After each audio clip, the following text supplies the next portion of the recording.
अम्मा बाद अस्तगफिरुल्लाह ली व लकुम। તમામ તારીફ અને હમદો સનાને લાયક એ પાક પરવરદિગાર છે કે જે દરેક ચીજો પર શક્તિમાન છે। કોઈ ચીજ એની કુદરતની સામે આવી નથી શકતી, કોઈ એની સામે પોતાની તાકાતને દેખાડી નથી શકતો। ઇન્નલ્લાહ અલા કુલ્લિ શૈઇન કદીર, કોઈ પણ કામ એવું નથી કે જેની કુદરતની બહાર હોય। दुरूदो सलाम थाय मुहम्मद अने आले मुहम्मद ઉપર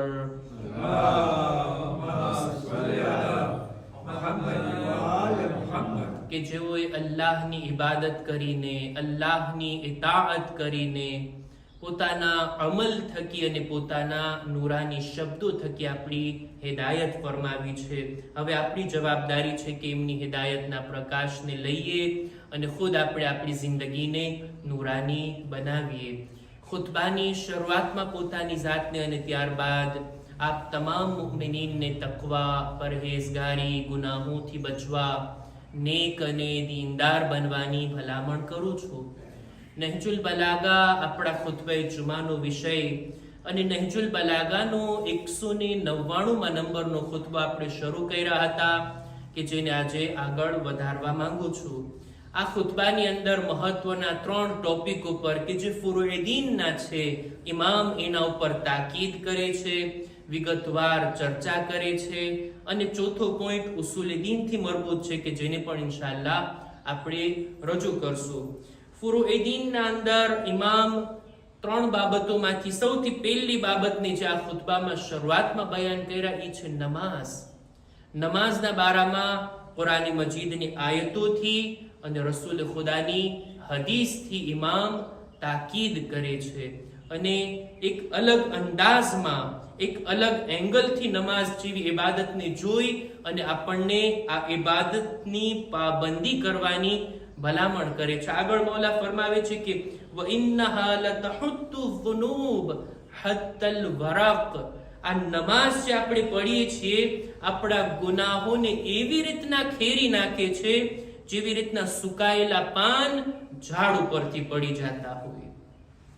કોઈ પાન લીલું હોય એમને ના પડે ઝાડ ઉપરથી, એને તોડવું પડે, પણ પાન જ્યારે સુકાઈ ગયા હોય, જરીક હવા ચાલે એટલે પાન ખરતા જાય, નીચે પડતા જાય। પાનખર ઋતુની અંદર કે જે એક મોસમ છે વર્ષની અંદર કે ઝાડના પાન ખરવા લાગે, પીળા પડી જાય, સુકાઈ જાય। ઇમામ કહે છે આ નમાઝ તમારા ગુનાહો, ખતાઓ, ભૂલો સાથે એવું જ કામ કરે છે જેવી રીતના પાનખર ઋતુની અંદર હવા આ ઝાડના પાંદડાને નીચે પછાડી દે છે। ત્યારબાદ ફરમાવે છે વતુતલીકુહા ઇતલાકર રબક, આ નમાઝ ઇન્સાનને ગુનાહોના બંધનમાંથી છોડે છે। આ ગુનાહ જે ઇન્સાનથી થયા હોય હકીકતમાં એની મિસાલ એક એવી દોરી માફક છે કે જે ઇન્સાનના ગળામાં બંધાયેલી હોય, ઇન્સાનના હાથ પગ જાણે એમ કે બાંધી દીધા હોય આ ગુનાહે, કે જે ઇન્સાનને આગળ વધવાથી રોકતું હોય, ઇન્સાનને તરક્કી કરવાથી રોકતું હોય, ઇન્સાનને ખુદાથી વધારે નજદીક થવામાં આ બંધન આડે આવતું હોય। આ ગુનાહના બંધનને આ નમાઝ છોડી દે છે, ઇન્સાનને આઝાદ કરી દે છે। જ્યારે ગુનાહથી એ જકડાયેલો ના હોય તો દેખીતી વાત છે ઝડપથી ખુદાની બારગાહ સુધી, ખુદાના કુર્બ સુધી અને ખુદાની રઝાયત સુધી પહોંચી શકે છે। વશબ્બહા રસૂલુલ્લાહ સલ્લલ્લાહુ અલૈહિ વાલિહી વસલ્લમ બિલહમ્મતિ તકૂનુ અલા બાબિર રજુલ, રસૂલ ખુદાની એક હદીસને મૌલા આ ખુતબામાં બયાન કર્યા કે રસૂલ ખુદાએ નમાઝની એક મિસાલ આપી પોતાની હદીસમાં, એની તશબીહને બયાન કર્યા આ રીતના કે નમાઝ જાણે એમ કે ઇન્સાનના ઘરના દરવાજાની સામે વહેતી નહેર છે અને ઇન્સાન હર રોજ દિવસ રાતમાં 5 ફેરે જો આ નહેરમાં ગોસ્લ કરે, આ નહેરમાં ડૂબકી લગાવે તો પછી દેખીતી વાત છે એના બદન ઉપર કોઈ જાતની ગંદકી બાકી રહે? وشبهها رسول الله صلى الله عليه وآله وسلم بالحمة تكون على باب الرجل فهو يغتسل منها في اليوم والليلة 5 مرات فما عسى يبقى عليه من الدرن. પછી શું એના બદનમાં કોઈ જાતની કસાફત કે ગંદકી બાકી રહે છે? નહીં. 5 ફેરે નાયા બાદ ઈ પણ કુદરતી નહેરની અંદર, સાફ અને ચોખ્ખા પાણીની અંદર ઇન્સાન કેટલો પાકો પાકીઝા બની જાય. નમાઝ આ જ કામ કરે છે આપણા રૂહની સાથે, આપણા કલ્બની સાથે. આપણું દિલ કે જે ગુનાહના કારણે મેલું થઈ ગયું હોય, આ નમાઝ છે કે એને 5 ફેરે ધુએ છે, એને સાફ કરે છે. નમાઝ એક એવો અસર રાખે છે ને ઇન્સાનની જિંદગીમાં કે અત્યારે ઇન્સાનનું પ્રેઝન્ટ, અત્યારે નમાઝ પડી રહ્યો છે, એના પાસ્ટના ગુનાહને આ નમાઝ માફ કરાવે છે, એના અસરને ખતમ કરે છે, એની મગફિરત માટે એફિકાસ છે. અને સાથોસાથ આ નમાઝ એટલો અસર રાખે છે કે આઈંદા પણ ઇન્સાન ગુનાહથી બચી શકે. કુરાન મજીદમાં ખુદાવંદે આલમે નમાઝના બારામાં આ રીતના બયાન કર્યું છે ને કે ઇન્ન સલાત તન્હા અનિલ ફહશાઈ વલ મુનકર. નમાઝ બુરા અને ખરાબ ગુનાહોથી ઇન્સાનને અટકાવે છે. ઇન્સાન જો નમાઝની પાબંદી કરે ને, સરખી રીતના નમાઝી બની જાય ને, તો આ મોટા મોટા ગુનાહ, આજે ગુનાહે કબીરા, એનાથી બચવું ઇન્સાન માટે આસાન થઈ જાય. આ નમાઝ પાસ્ટના ગુનાહોના અસરને ખતમ કરે છે, આઈંદા પણ ગુનાહથી બચવામાં મદદરૂપ થાય છે. આ છે નમાઝ. નમાઝ અને ઇન્સાનના ગુનાહ, આ બંને એક એવું કામ છે કે ઇન્સાન નમાઝ પડવાથી ગુનાહ તો માફ થાય, ગુનાહના જે અસર ઇન્સાનના રૂહ અને જિસ્મ પર બાકી રહી ગયા હોય એને પણ માફ કરી દે છે. જનાબે સલમાન ફારસી એક દિવસ રસૂલ ખુદાની સાથે સફરમાં જઈ રહ્યા હતા. રસ્તામાં કોઈ ઝાડના સાયા હેઠળ તેઓ નીચે બેઠા.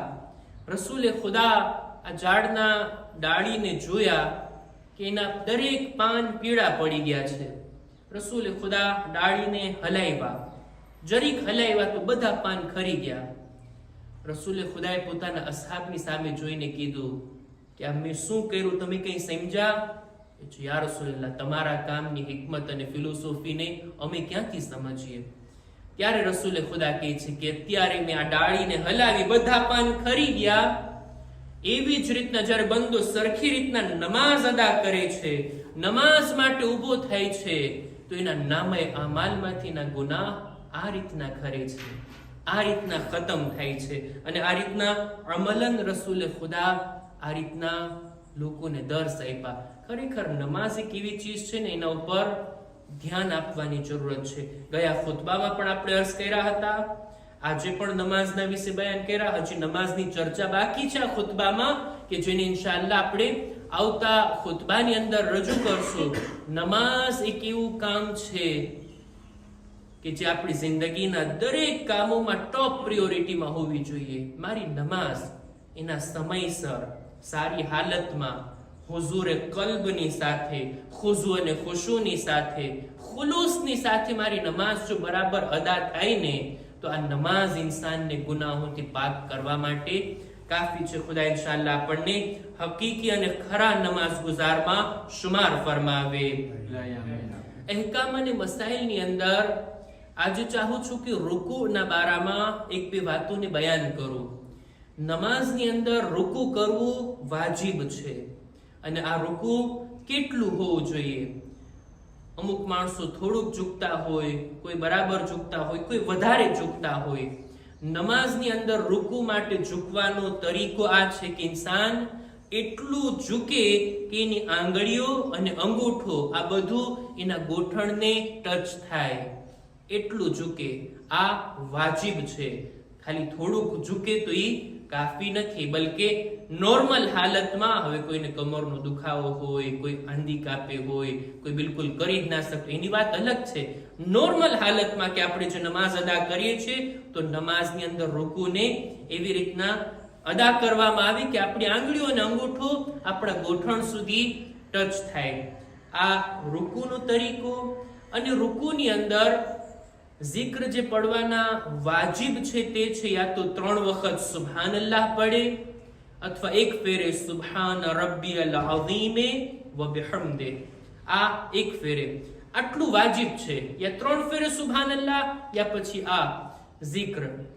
ઈ સિવાય કોઈ સલવાત પડે, કોઈ બીજો કોઈ zikr પડે તો ઈ વાંધો નથી, પણ વાજિબ ફક્ત આટલું જ છે. રૂકુના બારામાં એક મસલો છે કે જેને કહેવાય કયામે મુત્તસિલ બ રૂકુ. એને જરાક સમજાવવા માટે અર્થ કરો કે રૂકુ પહેલા ઇન્સાન ઊભો હોય અને ઊભા રહેવાની હાલત બાદ એ રૂકુમાં જાય, આને કહેવાય કયામ મુત્તસિલ બ રૂકુ. તમે કહેશો કે એમ જ હોય, નોર્મલી આપણે નમાઝ ચાલુ કર્યા, અલ્હમ્દનો સૂરો પડ્યા, બીજો સૂરો પડ્યા, આપણે ઊભા જ છીએ ને, પછી જઈએ રૂકુમાં, આને કહેવાય કયામ મુત્તસિલ બ રૂકુ. આનો મસલાનો બયાન કરવાનો મકસદ એ છે કે ક્યારેક ઇન્સાનથી નમાઝમાં કઈ ભૂલ થઈ જાય, ગલતી થઈ જાય અને ડાયરેક્ટ રૂકુમાં જાય તો એ બરાબર નથી. કેવી રીતના, જરાક તવજ્જો આપશો આના બારામાં. અહીંયા ધ્યાન આપશો કે કોઈ માણસ અલ્હમ્દનો સૂરો પડ્યો, બીજો સૂરો પણ પડ્યો અને પરબારો સજદામાં ચાલ્યો ગયો, ભૂલથી બેસી ગયો નીચે, પછી હજી સજદામાં પૂરેપૂરો ગયો નથી, એને યાદ આવ્યું કે મેં રૂકુ તો નથી કર્યું, એ બેઠો છે ને બેઠો બેઠો જ સીધો રૂકુમાં ચાલ્યો જાય, તો આ નમાઝ બાતિલ છે. આ નમાઝ બાતિલ છે.